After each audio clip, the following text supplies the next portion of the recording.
네, 정확히는 5분 발언 신청자였습니다만 차수 변경 절차에 의해서 이것이 날아가는 바람에 의사진행 발언 형식을 빌었다는 말씀을 드립니다.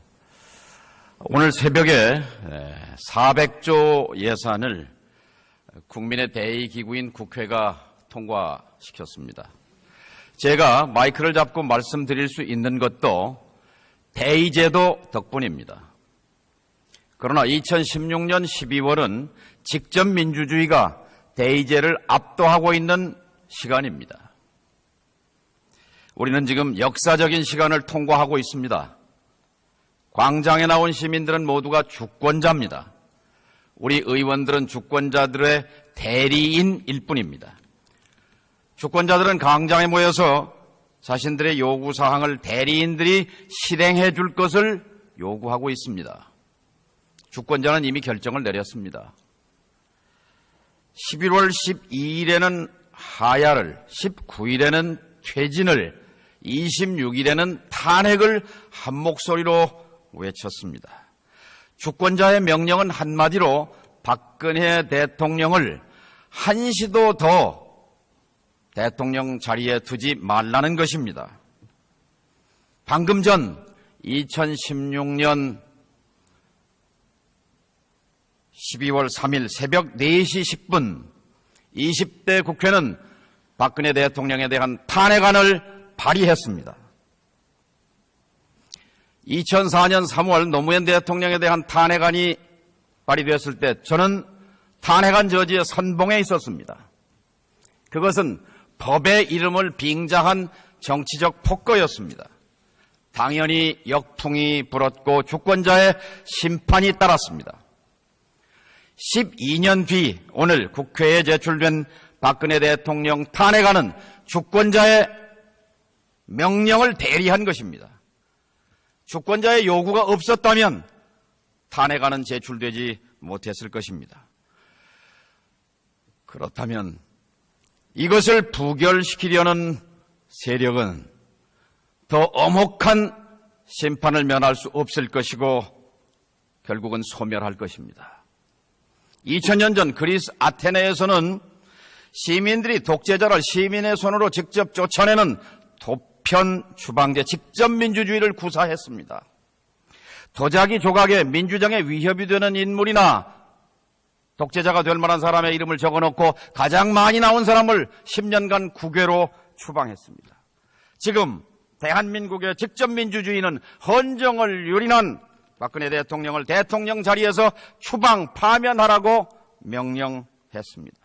대의기구인 국회가 이 명령을 수행하지 못한다면 대의제는 소멸에 가까운 타격을 받을 것입니다. 대한민국의 민주주의는 온전히 국민의 힘으로 이 자리까지 왔습니다. 1960년 4월 혁명은 광장에서 태어났습니다. 그러나 그 과실은 군인들이 가로챘습니다. 5.16 군사 쿠데타로 군인 정치 27년의 문이 열렸습니다. 87년 6월 항쟁은 박종철, 이한열 두 젊은이의 희생 위에 꽃을 피웠지만 과실은 정치인과 재벌에게 돌아갔습니다. 국민은 빈손으로 남았습니다. 그 결과 자산 격차, 소득 격차, OECD 최악의 불평등 국가로 남았습니다. 흑수저, 헬조선, 개돼지 같은 참담한 용어들이 난무하는 이유입니다. 2016년 11월과 12월에 혁명의 과실은 누구에게 돌아가야 합니까? 그것은 당연히 국민의 몫으로 돌아가야 합니다.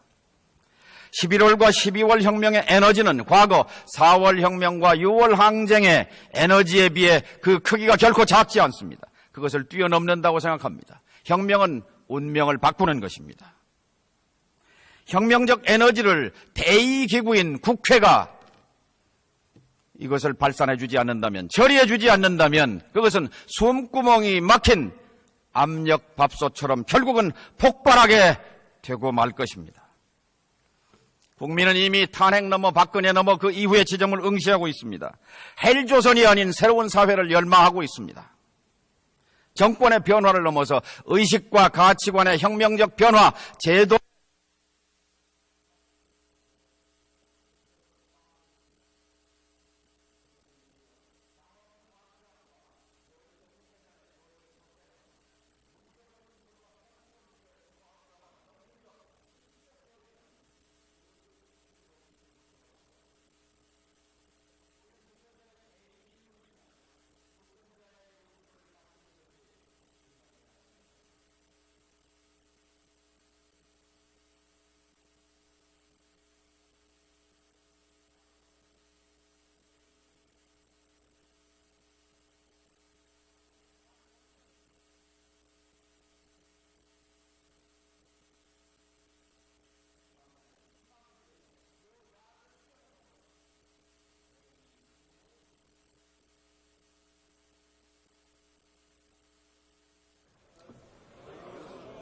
네, 수고하셨습니다.